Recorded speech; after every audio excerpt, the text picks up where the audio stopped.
Hey tennis fans, I'm Grace Carter and this is Tennis Now presented by Tennis Express. Tennis Express, ordered today and it ships today. Roland Garros gave us a king's return and the crowning of a new Grand Slam queen. How about Rafa Nadal's performance? An unprecedented 10th French Open crown. And then there was 20-year-old Jelena Ostapenko. She made a milestone. Both beautiful moments.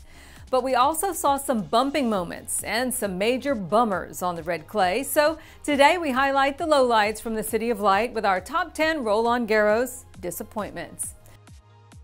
Annoyed by opponent Martin Klizon's antics, which included celebrating his double faults, that's a no-no, Frenchman Laurent Lecoli delivered the ultimate brush-off. Not only did he refuse to shake hands, he literally gave Klizon the brush-off. Two-time French Open champion Maria Sharapova and the cast of women's wildcards make our list. The French Tennis Federation denied Sharapova a wildcard into the main draw and the qualifying. The FTF president said he'd give a wildcard for return from injuries, but not for return from doping. Adding insult to injury, Maria withdrew from the entire grass court season due to a muscle tear.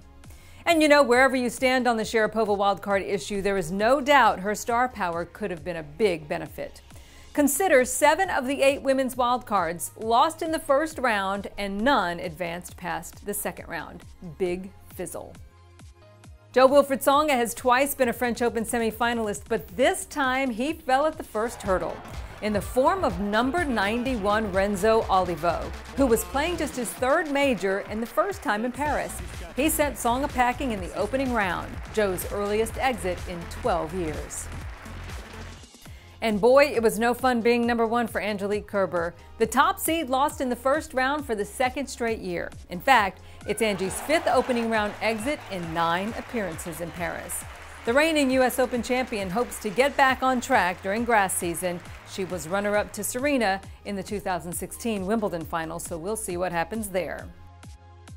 And boy, you gotta feel sorry for David Goffin.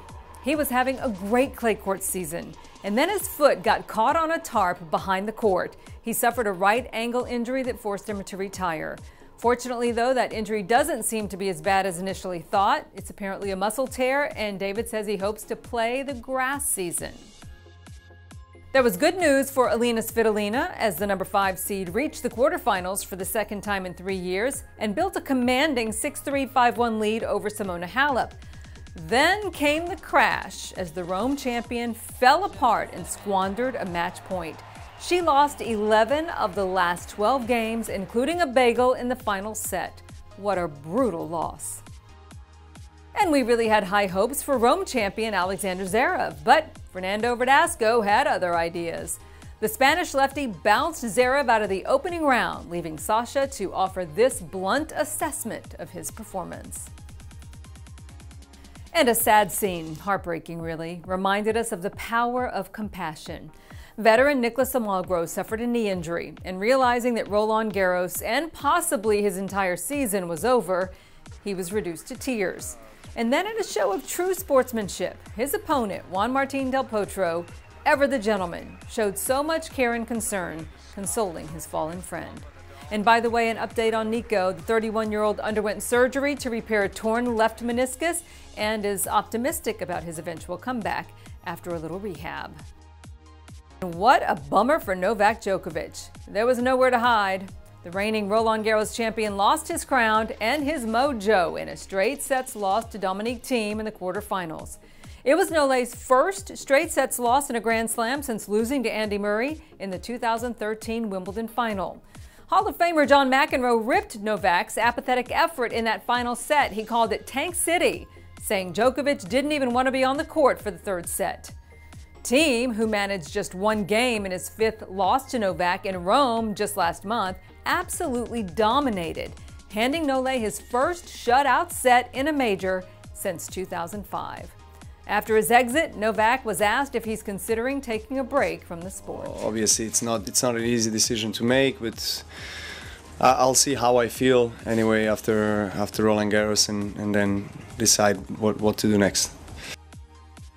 Our biggest disappointment of Roland Garros came off court in an ugly display.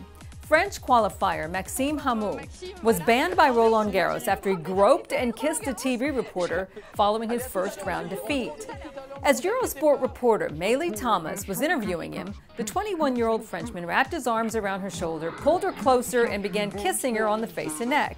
Now, at first, it was kind of cute and a little funny, but he just wouldn't stop. Thomas later said that if that interview hadn't been on live TV, she would have punched him. The French Tennis Federation acted swiftly, calling Hamou out for reprehensible behavior and revoked his credential to the grounds. What was your biggest disappointment from the fortnight in Paris? Sound off in the comment section below. Next time around, we're going to hit the highlights from Paris. I'm Grace Carter. We'll see you next time here on Tennis Now.